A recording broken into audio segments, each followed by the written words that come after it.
Welcome to our summer series of Design Between the Lines live interviews with the winners of ISFD's inaugural Innovation and Design Maker Designer Competition.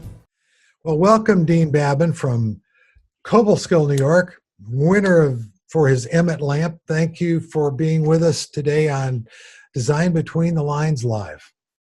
Thanks, John. Yeah, thanks for having me, and I appreciate the award as well.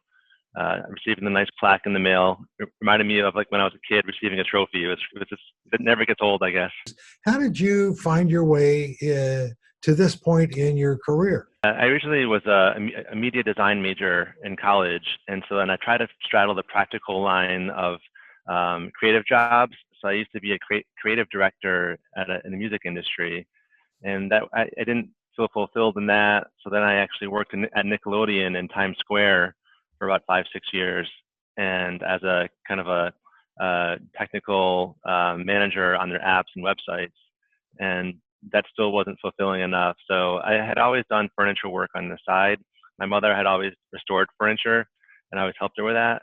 And I always wanted to have my own business. And my wife said, well, whenever you have a moment of free time, you work on furniture. You're always doing that in the backyard or on the side.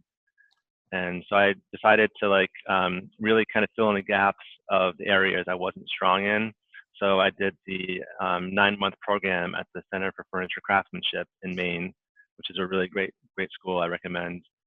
And then I also did a fellowship there for 3 months, and then a 2-month wood turning program.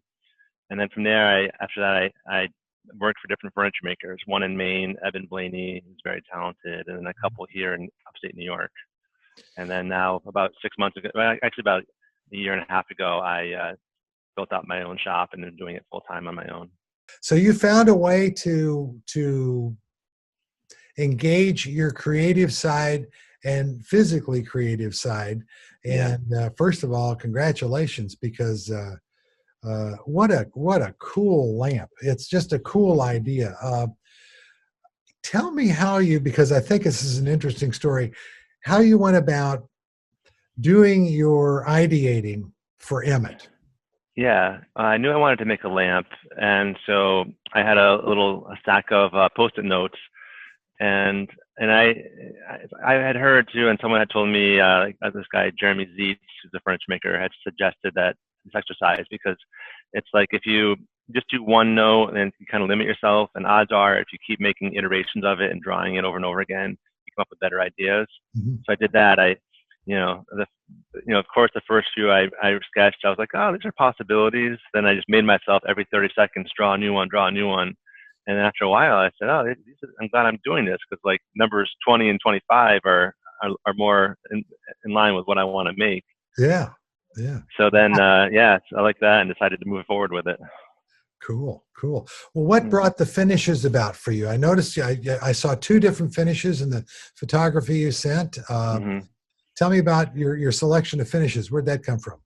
Yeah, like the tones of wood, types of wood, and I just felt like they're kind of neat graphical objects, and they could be different colors. And I like that they can be oriented upright or flat. And some people prefer darker wood, some prefer lighter wood. I just made a black one. I ebonized some oak to make that one, and then I also made I bleached an ash one, so it's almost pure white as well.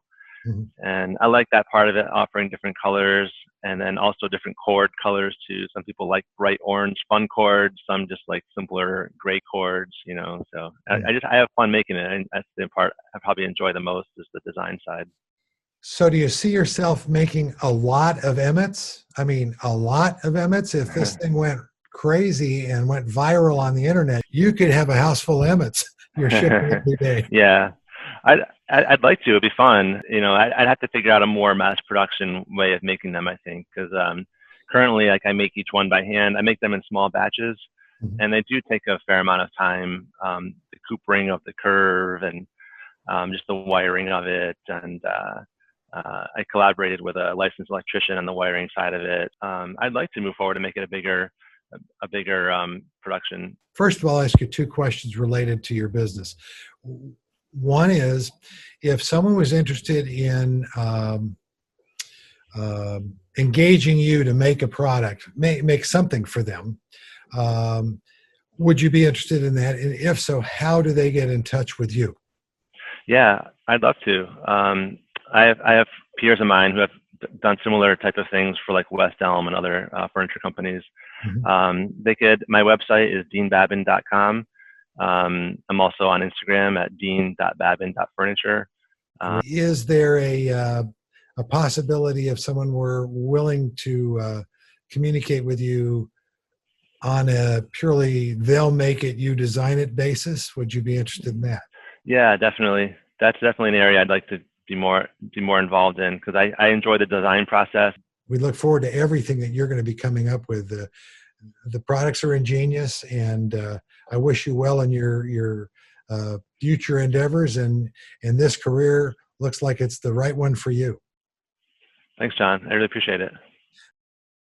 This episode of Design Between the Lines Live is brought to you by International Market Centers and the International Society of Furniture Designers. To find videos of these live interviews, be sure to subscribe to the International Society of Furniture Designers YouTube channel.